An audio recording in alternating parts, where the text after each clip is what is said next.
دوای ئەوەی پەرلەمانتارانی فراکسیۆنی کۆمەڵی دادگەری و ژمارەیەک ئەندامی دیکەی پەرلەمانی کوردستان هەڵوێستی هاوبەشی بایکۆتکردنی پەرلەمانیان ڕاگەیاند و بەرەیەکی تۆکمەی ناڕازیان دژی یاساشکێنی دروست کرد، ماوەی چەند ڕۆژێکە هەڵمەتێکی پلان بۆ داڕێژرا و دژی ئەو پەرلەمانتارانە بەڕێوە دەچێت و پرسی موچەکانیان بە گەرمی خراوەتە بەرباس. بە مەبەست گەورەکردنی موچەی پەرلەمانتاران لەلایەک بۆ ئامانجی بەکەمگرتنی ڕۆڵی پەرلەمانە و لەلایەکی دیکەشەوە بۆ لەبیربردنەوەی ئەو قەیران و سەختیانەیە کە ڕۆژانە دەخرێنە سەرشانی هاوڵاتیانی هەرێم. بەپێی بەدواداچوونەکانی پەیام ماوەی چەند ساڵێکە تۆڕێکی ڕێکخراو کە لەلایەن دەسەڵاتدارانی هەرێمەوە پشتیوانی و سەرپەرشتی دەکرێت بەردەوام پرۆسەی مێش بەگامێشکردن دژی هێزان نیشتیمانی ئۆپۆزیسیۆنەکان گردەدات. هەندێک جاریش ئۆپۆزیسیۆنی ساختە بەمەبەست و بەشێک لە چالاکوانانیش بێمەبەست دەبنە سوتەمەنی و ئەو ئاگرا خۆش دەکەن کە دەسەڵاتداران و کرێگرتەکانیان هەڵی دەگیرسێنن. زەقکردنەوەی پرسی موچەی بەشێک لە پەرلەمانتاران لە کاتێکدایە تا ئێستاش ملیاران دۆلار لە سەروەت و سامانی وڵات دیار نییە و نازانرێت چی بەسەر دێت.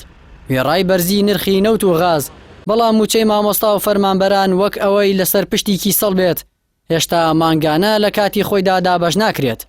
ئەمە جگە لەوەی بودجەی پرۆژە خزمەتگوزاریەکان وەستاوە و کارکردن لە هەزاران پرۆژەدا ڕاگیراوە. ئەوەی جێی سەرنجە بەشێک لەوانەی تانە لە پەرلەمانتارانی کۆمەڵ و هاوڕێکانیان دەدەن و مزایادەی حەڵاڵ و حرامیان بەسەردا دەکەن، ساڵانێکە لە زەلکاوی حرامدا چەقیون و سەرکردەکانیشیان لەسەر پارەی مفتی میلەت ژیانی شاهانیان بۆ خۆیان و نەوەکانیان گرنتی کردووە.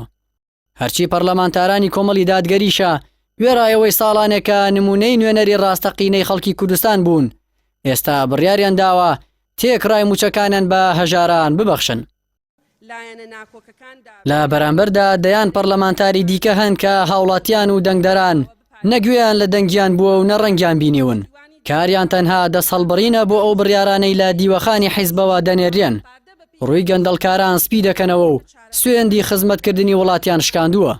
هاوکات سەدان گەورە ڕاوێژکاری بێکار و هەزاران کەسی دوو موچە و فەرمانبەری فرە موچە و دەیان هەزار موچەخۆری بندیوار هەیە کە تا ئێستا لەسەر بودجەی گشتی دەژین. بەڕای چاودێران خۆئاڵاندن لە موچەی بەشێک لە پەرلەمانتاران لەم قۆناغەدا بە تەواوی خزمەتی ئەجەنداکانی دەسەڵات دەکات، بەو پێیەی ئەوان سەرکردایەتی بەرەیەکی ناڕازی دەکەن دژی حکومڕانی یەکێتی و پارتی. دواڕۆژی خولی یاسایی خولی پێنجەمی پەرلەمانی کوردستانە 6 یازای 2020